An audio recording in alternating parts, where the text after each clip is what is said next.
Everybody,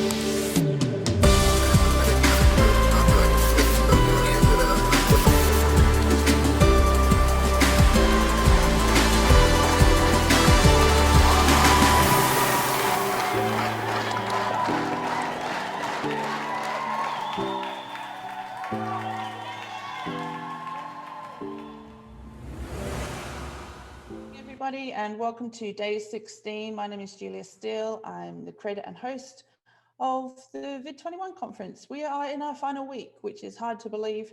Only 4 more days to go until the amazing finale on day 19. This week we're kicking off with Anastasia Wainaina. Anastasia is a game changer who wants to empower us and the generations to come to answer the call of our greatness. She is the curator of Freedom Fires podcast, founder of the Make It Happen initiative, registered nurse, human rights activist, and child advocate. She is also the author of Ignite, Blazing the Internal Fire Inside of You. And we were just comparing notes about all of the different places we've lived. So Anastasia, welcome. It's so great to have you here, and I'll hand over to you. Thank you, Julia. Yes, we were comparing the different places we've lived because our environment does inform who we become. Thank you for having me today. I'm super excited to be sharing this space and this time with all of you that are joining us. And my topic today is discovering your personal leadership. I am such a huge believer that everything begins and ends with leadership, and that we cannot lead other people unless we lead ourselves first. So those are the kind of philosophies of where I come from when I'm talking about a leadership. And I begin this work by always asking this question: what is leadership? What do you think leadership is? And I'd love to hear some answers from some of you that are here. If you can just type it and tell us what you think is leadership. Do you think that leadership is power? Is it position? Is it talent? Is it skill? Is it authority? Is it a social status? Is it charisma? What does leadership mean?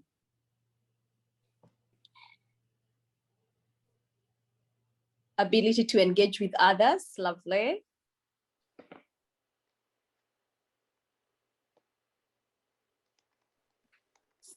Thank you. So I do believe that leadership is really a place of influence. It's not a place of power. It's not a place of all those things we talked about, but it's a place of influence. And yes, it's a place where we have the ability to serve other people. So this morning, my objectives are that we finish here with having a great definition of what is leadership, your own definition of what is leadership. We answer the questions: are leaders born or created? Then a few actions that we can take to implement in our workplaces and in our lives. Just very basic things that we can start to implement from today. So, and I hope as we go along, if you can start answering that question: are leaders born or are they created?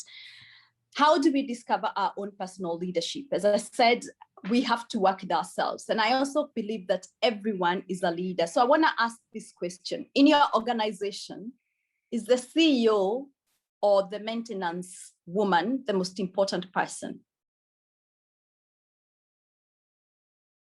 Who is the most important person in your organization, the CEO or the maintenance woman?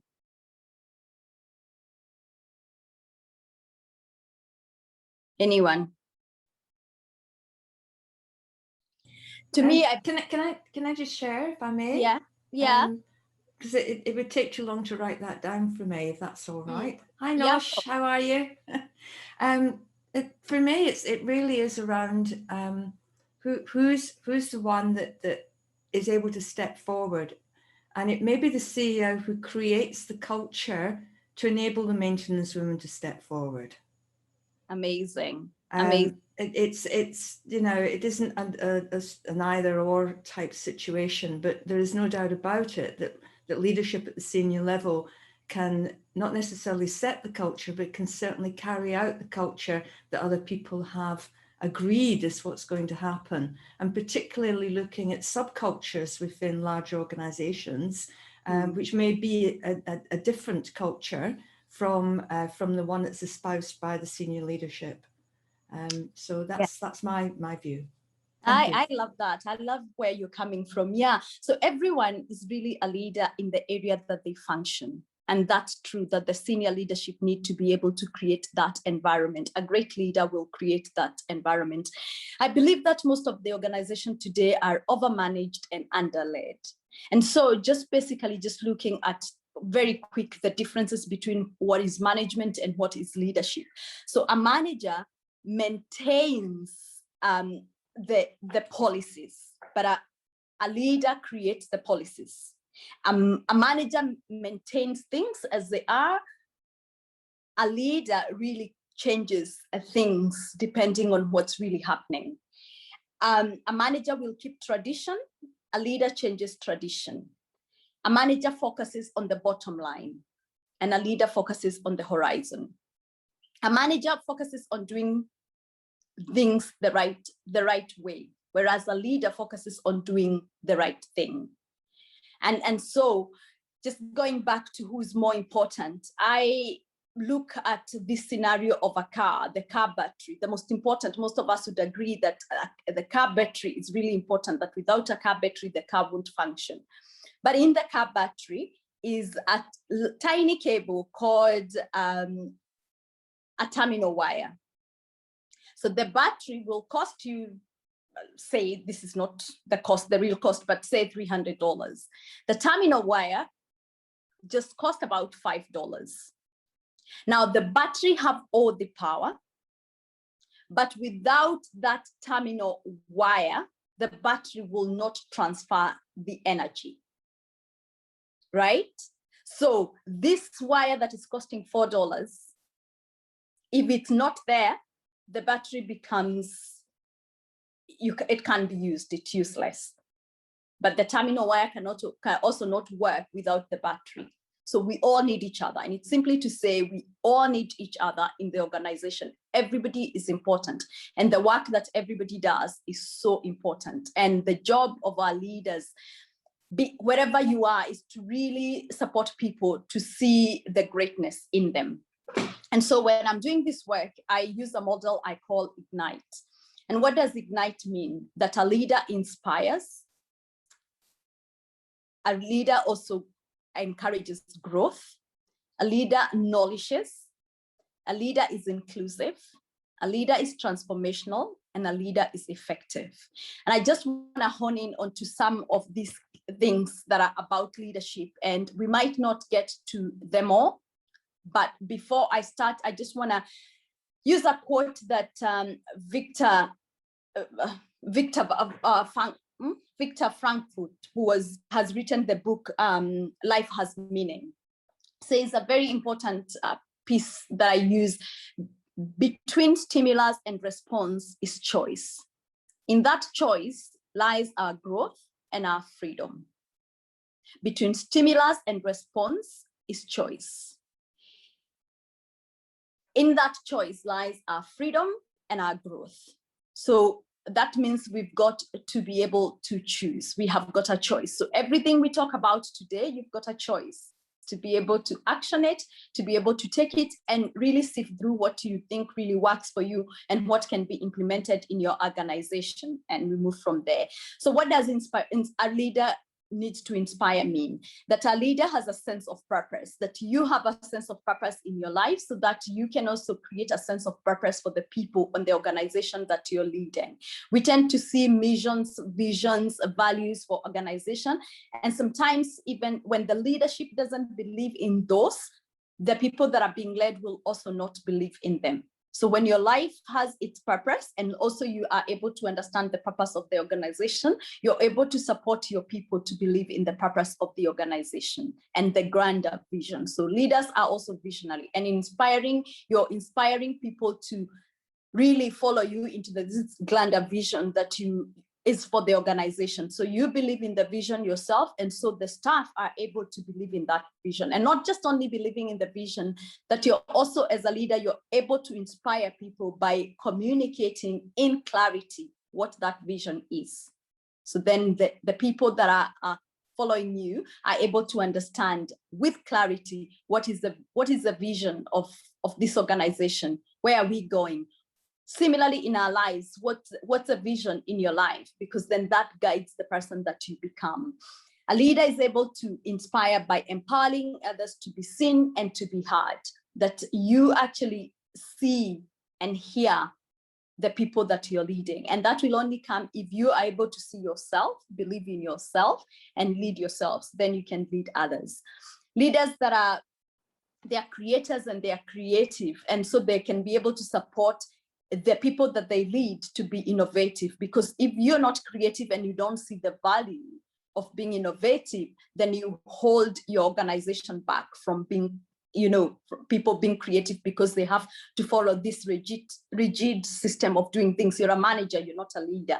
So once you can let people be, remember we've spoken about breaking the rules, that they can break the rules and they can think outside the box, being able to support them and being able to create policies that really support innovation in workplaces, because you're a leader that inspires.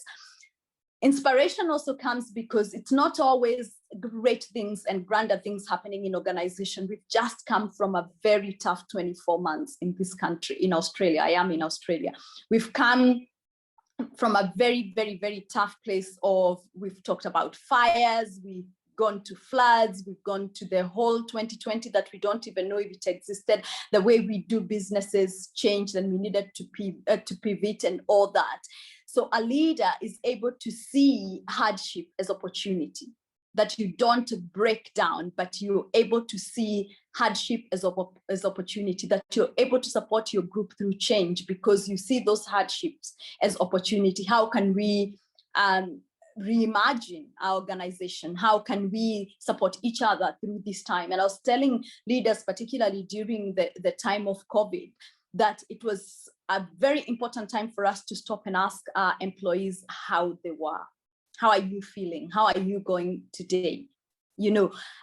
Just being able to recognize that when changes are happening, whether that is change of management or whatever changes, you're implementing new things, the impact that creates in everybody, and just being able to be just empathetic about that and support each other. Also, leadership is about knowing that how we think control how we respond and how we act. So if you're inspirational, you're conscious about your thoughts, and I'm not saying being positive and being la, but being really real and being very mindful about how you think, because how you think will control how you act and respond. If you think and value people, then you will be able to support them and be able to hear them and act to the things that they're telling you. This is a WHS issue. You just don't brush it as a leader, but you sit and listen about it. As we spoke about, that leaders are visionary, and it's so important for any organization that we just don't have things written on the boards, that people understand them, that people know why. What is it? Yes, you're wanting us to do this. Why are we doing it? We're talking about budget constantly. Why is it important that we understand about the budget?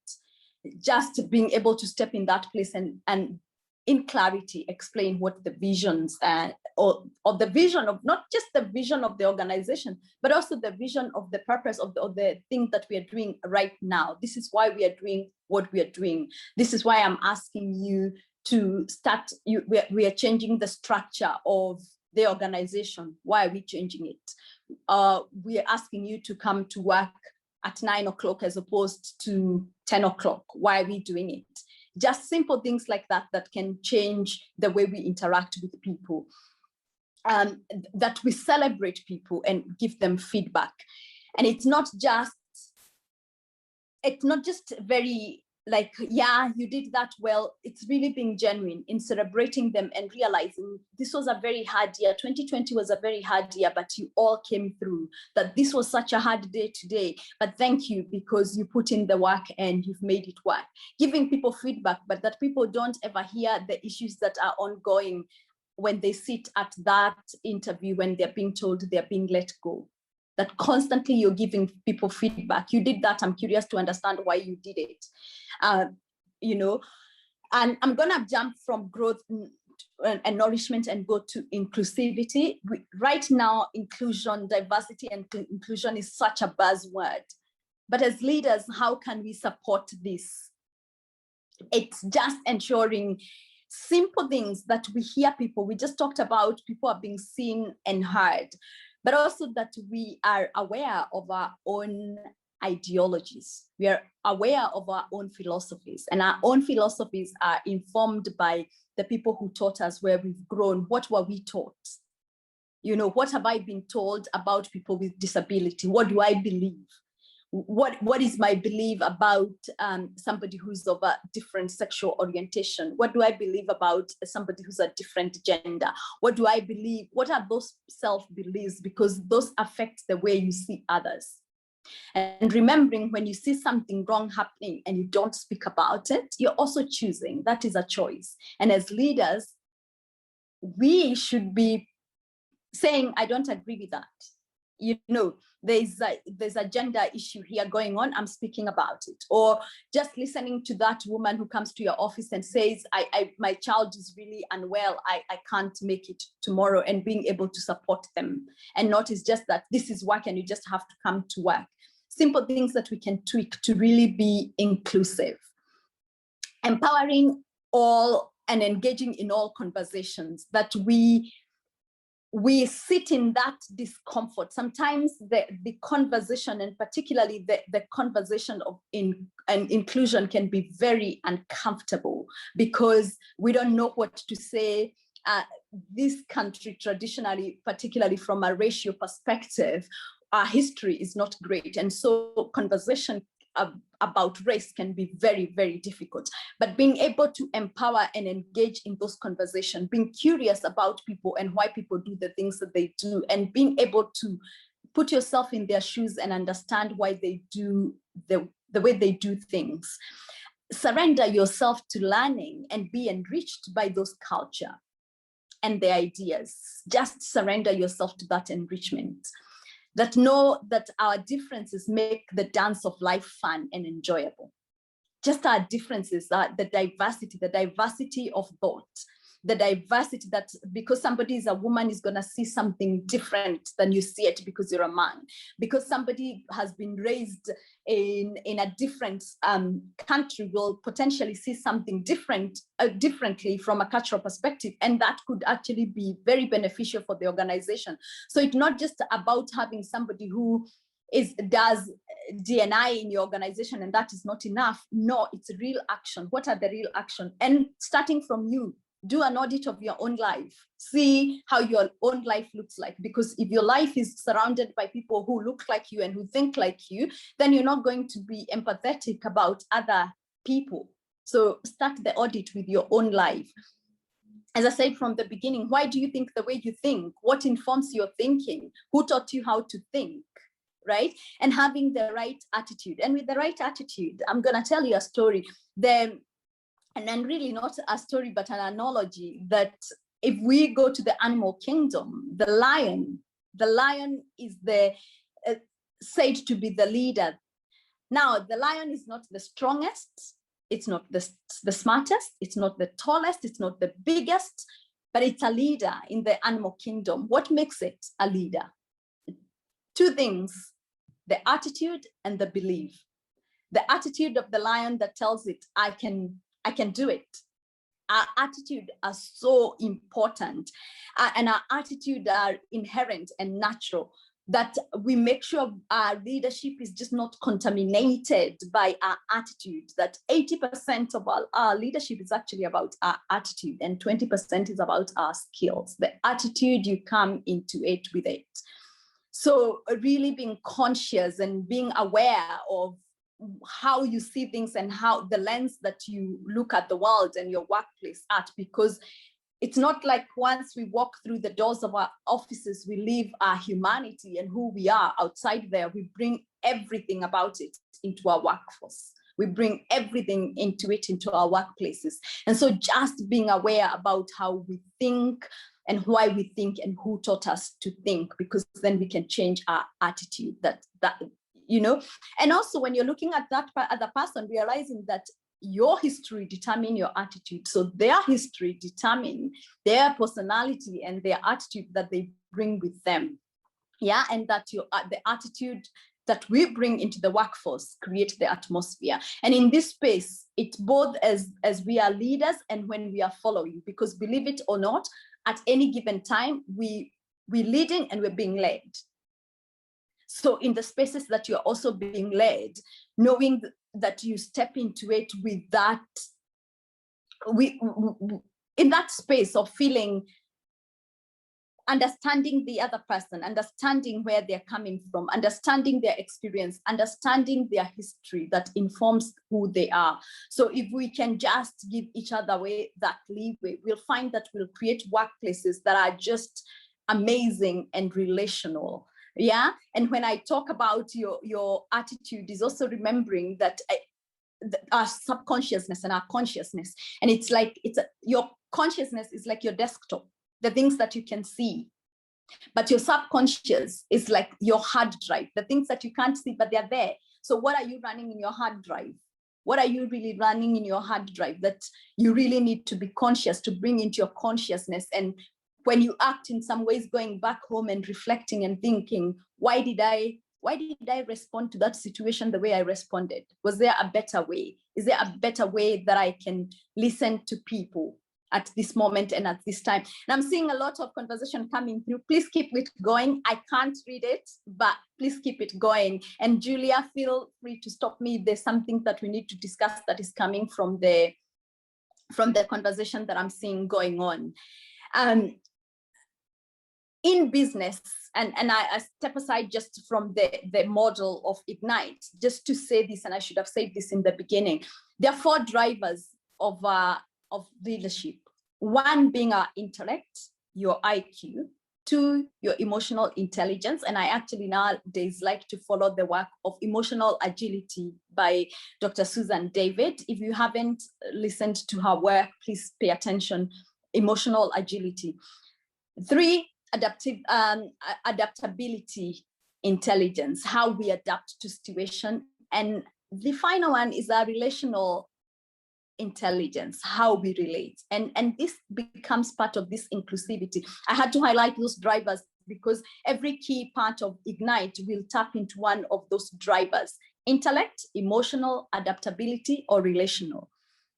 And so relational skills are so important in our workplaces, and they are literally starting to become our new bottom line, because the way we relate with people is so key. So skills, no amount of skills, no skills, no amount of money, no purpose, no free food, nothing we will do that can compensate for a toxic work relationships and environment.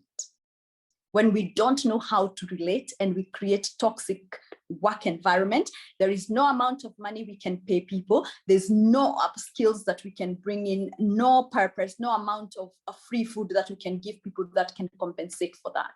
So the way we relate with people, the quality of our relationship at work determines the quality of our work and inherently the overall ability to succeed as an organization. So the way we do relationship is so important.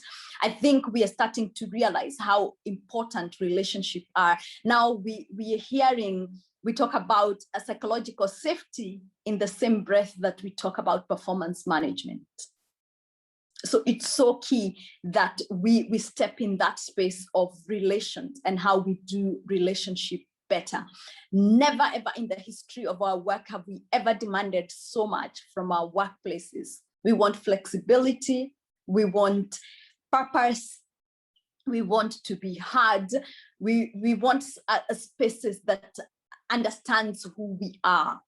And so as leaders in this organization, we have to really be able to embrace this new space that we are entering as organization and as a world, really, to be able to know that our relational intelligence is so important, how we relate with each other. And in that relationship brings me to the next key, which is transformational. That everything we're gonna do through being inspirational, through growing people, through nourishing people, through being inclusive, then translate into us being transformational. That is not, it's not important just being busy, but let's be busy being productive. And what does productivity look like? It's not just because we are making this amount of money, but transformational in the way we lead people, transformational in the way we manage resources, transformational in the way we manage our workforces, you know. And what does transformational from a leadership perspective look like? And that inherently we are read by a principle, standard, or values, right? That if your own personal values don't align with the values of the place you work, it's not gonna work. Inherently, you will burn out. You will burn out because you're using a service model where you just give, and you're not giving because it's really inside of you. You're just coming, I just want to smile because I'm expected to smile. And eventually you get tired of smiling, and eventually you get tired of just showing up, but being real and knowing your own values, because those values then informs the workplaces where you're going to work. Then it also informs the people that you relate with, and it informs the way you lead people and the way you love people. So values, so important. And values, if we identify our values, if we identify the values of the organization, and not just simply putting them on the walls, because every organization you walk into, they have those values they write on the wall. Our value is integrity. Our value is communication. Do you really follow them? How does that look like in every day of your work? How does it look like in every day of the people that you're leading? Are they embedding those values? And are you supporting them to embed the value? So really, really important that values are qualities of action. Just remember that values are qualities of action. The other thing is mindset in that space, that our mindset has to be right. Do you, as a leader, you as yourself, do you have a growth mindset? And so then you can train and teach your people to have that growth mindset, which is so important when you're leading organization. And it's not just wherever you're leading, whether it's your own family, whether it's your own children, whether it's you yourself, what is your mindset? So really being able to enrich people and support people to transform their mindset, so then we can transform it where we're going. The only way we're going to achieve diversity and inclusion, or we're going to achieve gender equity or racial equity, is if our mindset changes. The way we see things, the way we look at things. If we change our mindset, then we can transform things. With the mindset is honest, trust, and vulnerability. Dr. Brené Brown does great work with this piece of honesty, trust, and vulnerability. And there's lots in this space about the people who do the work in authentic leadership. How you show up as a leader and authentically, that you can be vulnerable. And I'm not saying vulnerable in when changes are happening and things are going, then you're breaking down and, you know, you can't hold the space for your people, but it's being vulnerable in a way that people understand that you're human. And being able to tell your people when the organization is going through some things, that you're able to be honest about those things, not in a way that is going to break people, but to be able to show your staff and your workforce that you're human and you're leading them from that place, and they can be able to relate with you better. Imagine how amazing our workplaces would be if we all knew that we can relate with people, that it's not that CEO that we don't see, that operational manager that does not even talk to us, but that person who is relatable, personable, and we can go to them when we have any issues. Transformation also means that we disrupt things, that things are not done as we've always done them. This is the way we've always done things. I don't know, so many of you would have heard that word in workplaces. We can't change it because this is the way we've always done it. But is there a different way of doing it? Why have we always done it this way? You know, can we just stop somewhere and revise? Can we revise our policies to support this because this is the right thing to do? You know, just being able to disrupt your own thinking, disrupt the way you've always done things. And so in that way, you're able to also disrupt the way your organization or wherever it is that you lead does things. Collaboration, not competition. I think time immemorial, the MBAs have always taught people competitive advantage. What is a competitive advantage? But how about if we stop by and look about how can we collaborate? How can we be better because we are better? Yeah, and there is space in where we need to bring that value aspect into the business. But then it doesn't always have to translate to competition. That let's collaborate. Let's know what is it that you really do really well, that we don't have to reinvent the wheel, that we can come together, and in together we're stronger. In that togetherness, we can transform things. In that togetherness, we can move the needle quicker and better. Simplicity. And I think this is, it's old-fashioned and sometimes we brush it. Don't make things complicated. When things can be explained and they are simple, people will understand them. Those simple steps that we can take. The simple steps that we can take towards achieving gender equity, for example. It doesn't have to be tomorrow, there's 50% women in this organization. But let's look at the board today. How does our board look like? Is our board just led by white men? You know, what if we just brought a woman from a different cultural perspective? And start with those simple things. Let's make it simple processes, simple things that we can achieve, because when we complicate things, then it looks like these big things and people then shy away from it, or they just don't do it because it looks this complicated, or we never do it because by the time we do all this, everything that comes with when we are changing things, it looks too complicated, we put in the too hard basket. But if we make it simple, simple steps, yeah, you know, there's an amazing book called The Atomic Habit, the simple steps that you can take today to make sure that you start to create the change that you want to see eventually. Time management. What is eating your time but is not productive? Being busy, but not productive. Do you find yourself as a leader that constantly you're being busy? Look into why you've been busy, and it's also then you teach your staff and your workforce to look into those things, like where is your time being spent?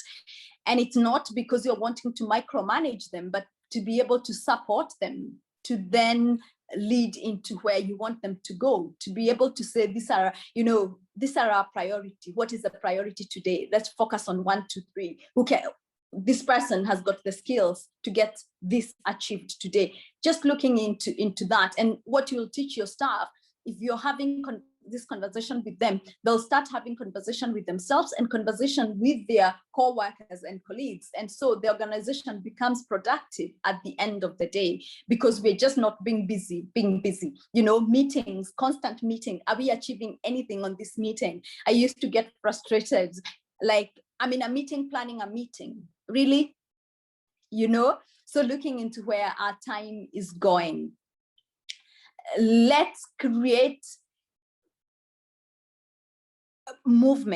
a movement that believes in where you're going. And when I talk about movement, is let's not keep talking about gender inequality. Let's put an action into it. Let's create that movement at our workplaces that is about gender equity. You know, let's make this year be the year of action. We've talked for years and years. And yes, in the space of gender equity, we have moved, but have we moved really? We've moved, but in the space that we are going, we'll never get there, or it's gonna take us forever to get there. So what is it that you can do today? Create that movement in your organization today that is able to challenge your own thinking as a leader. People who tell you, but have you looked at our board? Have you looked at the executive? You know, it just people who think the same way, simple things like that, just creating that movement, and also creating the movement in your own life that challenges you to see the world differently. And so when you come to the workforce, you bring something different into it. We talked about breaking the rules. Leaders break the rules. Break the rules. Think outside the box. Totally I dare you, think outside the box.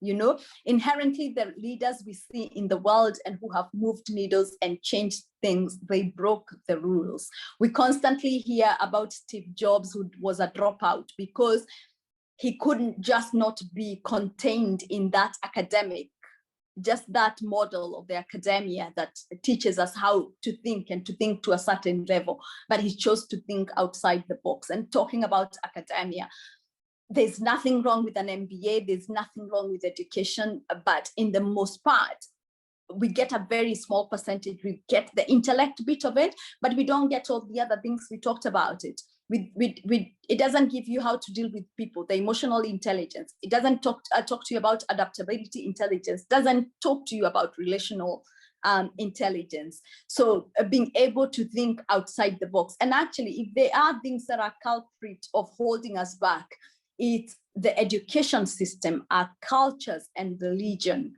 that have taught us things that have a glass ceiling to where we can think. And when we are able to think outside these boxes, then we are able to move the needle and lead the organization that we are in to just move to the next step. You know, I'm sure just allowing women to do things in workplaces is not such a hard deal, but we've taken this long time because of the way we've been conditioned to think by our culture. So just, I dare you to think outside that box, you know, and change the narrative, just change the narrative of the organization. How do you respond to difficulties and challenges? How do you respond to criticism as leaders? Because once you're in that position of influence, it's not everybody who's going to be your follower, they will criticize you. But then do you not then look at the need of that small population that doesn't agree with you? Or as a leader, do you just actually acknowledge them and learn something? Why did they criticize me? What was that about? And not making it personal, making it as a learning and a stepping stone, and just being conscious of how do you respond to challenges, to difficulties, and to criticism, because that's so important. And I wonder how many people are in the audience today that have failed to say something that they thought was not correct because they feared they were going to be criticized. They feared what was going to be said. I wonder how many of us are there, because I just know that is wrong, but I'm not going to say anything because I don't want to be criticized. You know, so how do we handle criticism? How do we handle challenges?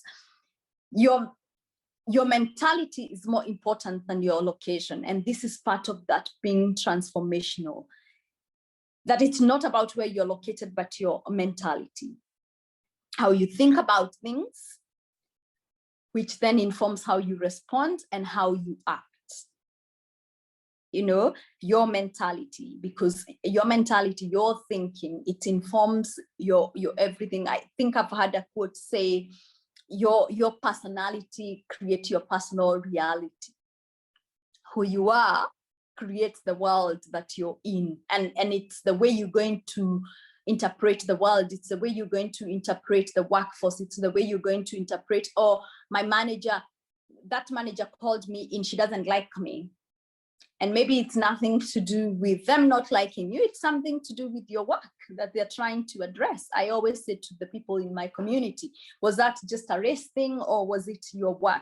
Because also sometimes we can pull the race card, but was it a ratio thing or was it really your work?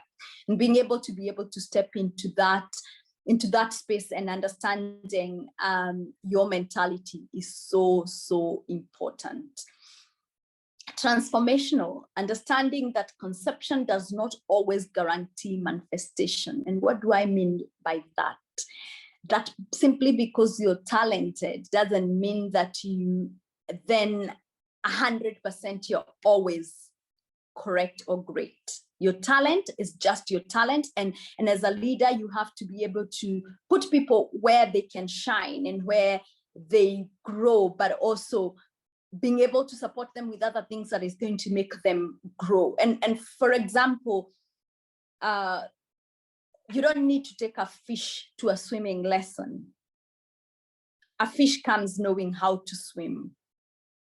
So if you put a fish and a demand of a fish to fly, you're setting it up to fail.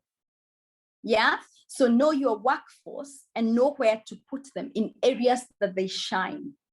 And sometimes as a leader, part of being a leader is being able to see people's potential, even when they don't recognize it in themselves.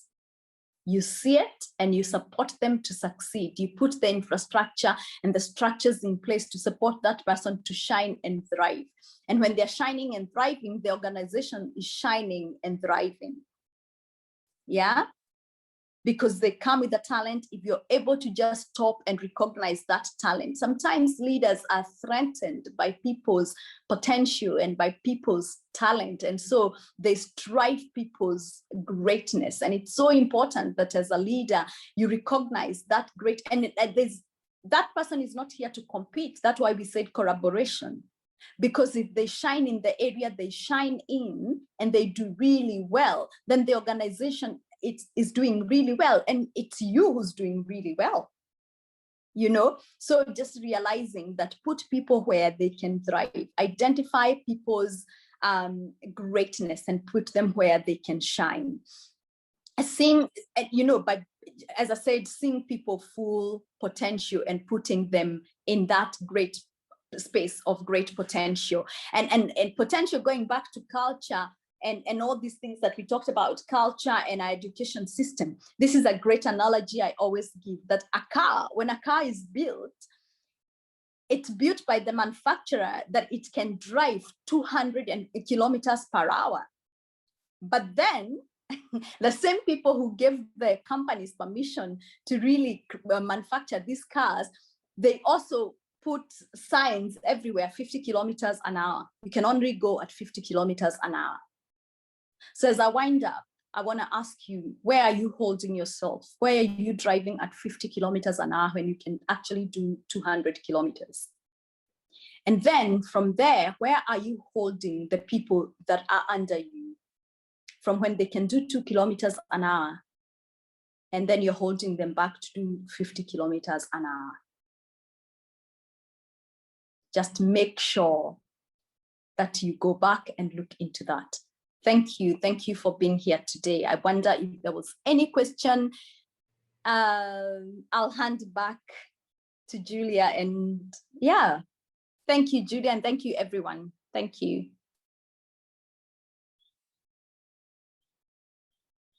Thanks, Anastasia. We've been having quite a lot of talk in the chat. Yeah. As you could tell, but Arlene just said, I like the car kilometers analogy. I think that's a good one too. And I think I know that I've certainly worked with leaders that have let me drive at 200 kilometers an hour, and some people that have actually probably asked me to do less than 50 kilometers an hour. It's an incredibly frustrating place to be. So thank you for that. One of the conversations that I was quite interested in, if we could go back a little bit, on the diversity inclusion space, I'm just going to go back through the chat, was particularly on the boards where it's fine to put people on boards, but if they're not included in that conversation, or that the board needs to be ready to have that conversation. Yeah. Have you got any thoughts on that? Yeah, that it's important, really. It's not just because representation matters. Yeah, representation matters. And this is a very good example in what is happening in New Zealand. New Zealand is moving the needle in terms of the way we look at women and how we engage women into corporate and whatever. You know, maternity leave now for when people have miscarriages, because there's a woman in a place of position who understands, yeah, and can be able to represent. So if your board doesn't have somebody who looks like me, there is no way people who look like me are going to be represented 100%, because then you don't understand my experiences. right? Yeah. But if you have me in that board, yes, I have to have the qualification and I have to be there by merit. But I'm there by merit, but I also bring my culture into that space. Yeah. Yeah, I think it's more about how do we help the people that are already on the board. So, for example, I've been included in meetings where I was the only woman because they wanted to have a more diverse or better representation. But I wasn't allowed to have a voice there. Right. So I think it's one thing to include people. Is something else, or I think there's one thing to make it represent diverse people, but for it to be included and considered and respected as equals is something else. Yeah, and that's why for me, don't have a board and then bring somebody who's different and have different, make your board look like it's diverse and inclusive, the board itself, that it has people who are thinking differently and who look differently. Yeah. What do you think about, so Arlene made a comment around, particularly when we talk about mindset, diversity training, emotional intelligence, mindful practices. A lot of them look at it as sort of something you go away and learn for, half a day or a day, and then you're all good, right? You're set for life. You never need to think about your mindset again because you've been on training. How do we break some of that culture? Or how do we break some of that mindset about mindset? So the leader, this is why the leaders, us as leaders, need to hold this conversation in making sure that we are supporting our workforce, bring in the conversation, start workplaces by asking people what's on the agenda today, and just helping them to grow that mindset of reflecting and setting intention. Whatever culture it is that you're wanting, or the mindset you're wanting people to have, as a leader, you're in that position to be able to influence that, right? And it's making sure that you yourself do the self-development, you do the work, not just once a year. So then you're able to support and encouraging your staff, bringing those education into the workspace, letting your workforce to go out there and go and support an organization. Then they learn about other people and and experience other people, and then they bring something different to the workforce, and let's talk about it. Agreed. Arlene says, thanks for your passion. It was enjoyable. I agree. The passion with which you speak is fantastic. And I think there's so much for us to do as leaders, and, to create leaders of the future in particular. There's certain things that I think they don't need to be taught by our leaders, that they're actually better off learning new ways themselves, rather than learning from me or any other leader that's already there. So we have to run, so I can take a quick break before Louise comes in. If people want to find out more about you, Anastasia, where do they head?